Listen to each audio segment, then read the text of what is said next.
12 years old, and she's also our hardest working donkey. She will come in here to the well house, and when the time comes for her to get onto the wheel, on she'll get, and off she'll go. I won't have to do a thing. So it certainly makes a very pleasant change from working with our boy donkeys. And talking about our boy donkeys, they're down in the field today. They're having a day off. They were working yesterday, and they are Jack and Jim Bob. And Jack is 15 years old, and would you believe is the half brother of this one here. But if you saw Jack and Jill together, you would know they're related. And Jill, as we've mentioned, small, dark brown, whereas Jack's grey and about average size for a donkey. He's also the proud holder of the title, Carisbrooke's laziest donkey. I'm afraid to say Jack and work do not go together.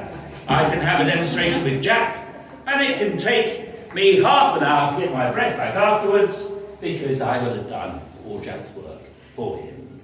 Having said that, Jack is a bit of a character, isn't he, Jill? Yes. He's a bit of a born comedian, Jack, so if you do see a Jack demonstration, you may not see much work get done, but you have a jolly good laugh instead.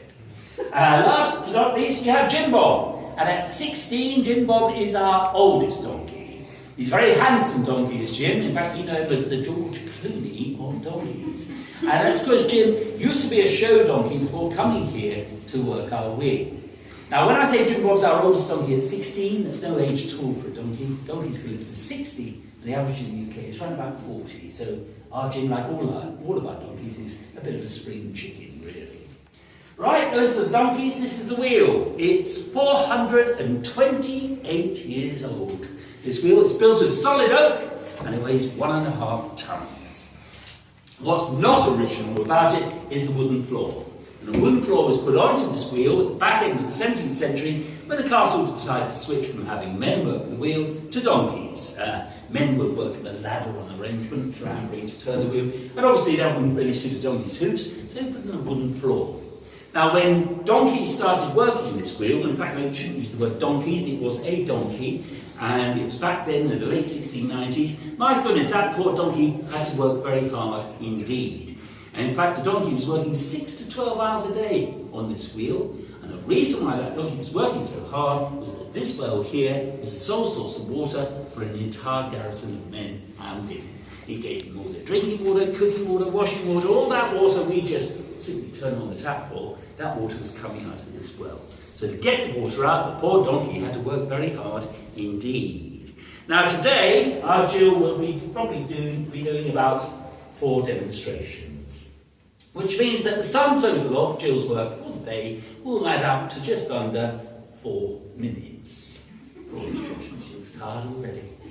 And in fact, we've estimated in August, which is our peak, when we really are doing demonstration after demonstration, we've estimated that not one of our donkeys will do more than 1 hour's work a week. It's a great job if you can get it as a Carisbrooke donkey. As we often say about our donkeys, don't we, Joe? They're not so much overworked, but they are slightly overweight. Yes. Right, that's the wheel, onto the well. Now, this isn't the only well in the castle. It's a bit early, but if you had a chance to do a bit of exploring and be up to the top keep, there you will find the original castle well.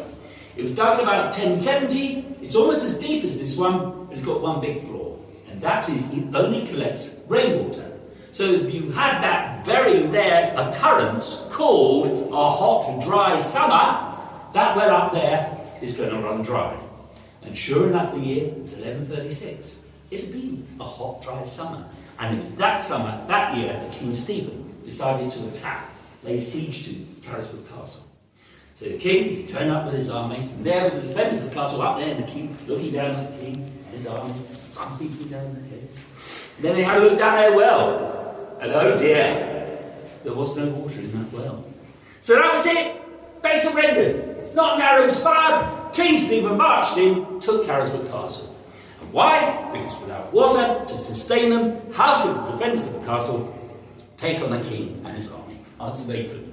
So King Stephen marches in, and he's not silly, because the very first thing he does is grab 2 of the prisoners he's taken and sets them to work to dig this well.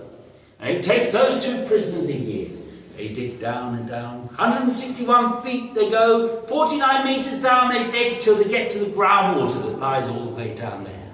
By groundwater, I mean water, it's fallen from the sky's rain, it's hit the surface of the earth and it's slowly but surely filtered, trickled its way through the earth, through the chalk, so it's come to rest on this bed of waterproof, watertight clay.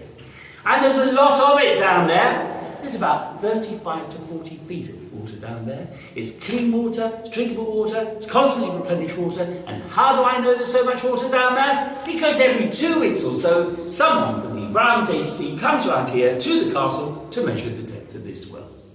And by doing so, they can then ascertain the overall groundwater level for the entire Isle of Wight.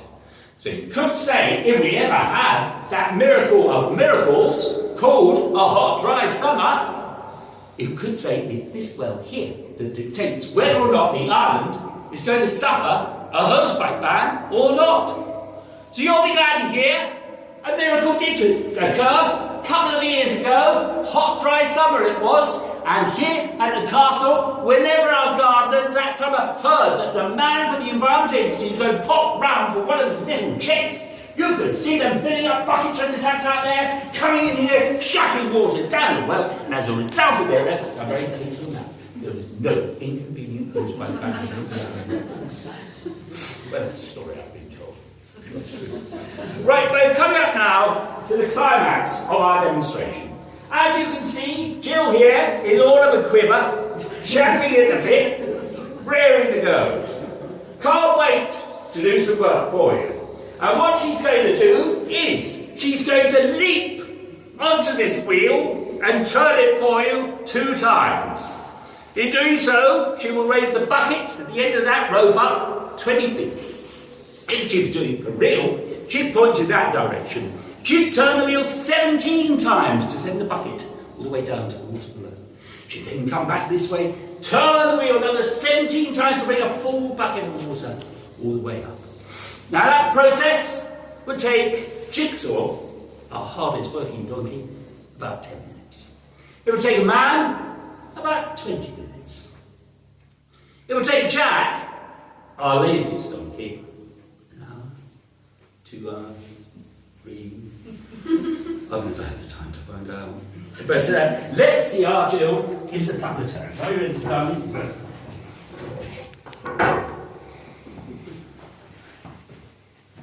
Good.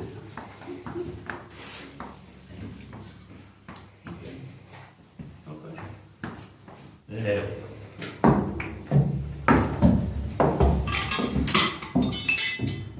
Oh. There.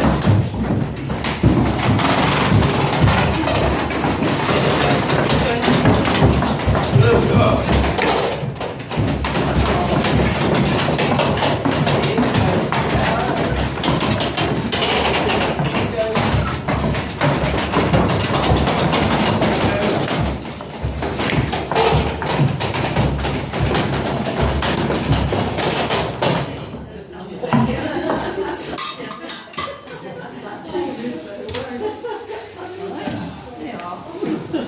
As you can see, Jill is a paid-up member of the Donkey Union, which takes 2 turns of the wheel, that's it, I'm off, where's my straw?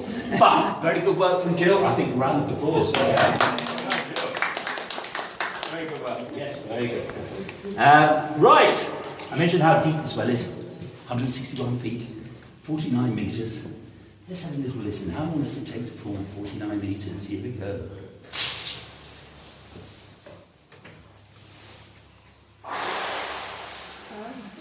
It's a long way down. You do not want to fall down there. Then I can tell you, a lot of things have fallen down this well. We've had hats, we've had maps, we've had guidebooks, we've had children's teddy bears, we've had sunglasses, we've had spectacles, we've had cameras, mobile phones, and last but not least, we've had 2 sets of false teeth. So if you are looking down, could I ask you to hold on very tightly to your personal bits and bobs? Thank you. Right, that almost brings us to the end of our little demonstration. However, Jill has asked to have the last word, which is that if you are going to pop down to the shop, sign up as members of English Heritage, get your card that gives you access to 420 historic properties, and get the money you pay to enter the castle which they return to you. Yes, as a cash incentive. She'll say, can you mention her name? Because we're having a little competition among the donkeys, and he or she who gets the most mentions, there's a few carrots in it for them. So there we go. Thank you very much indeed for coming to see us. Do enjoy the rest of your visit and come and see us again soon. Thank you. Thank you.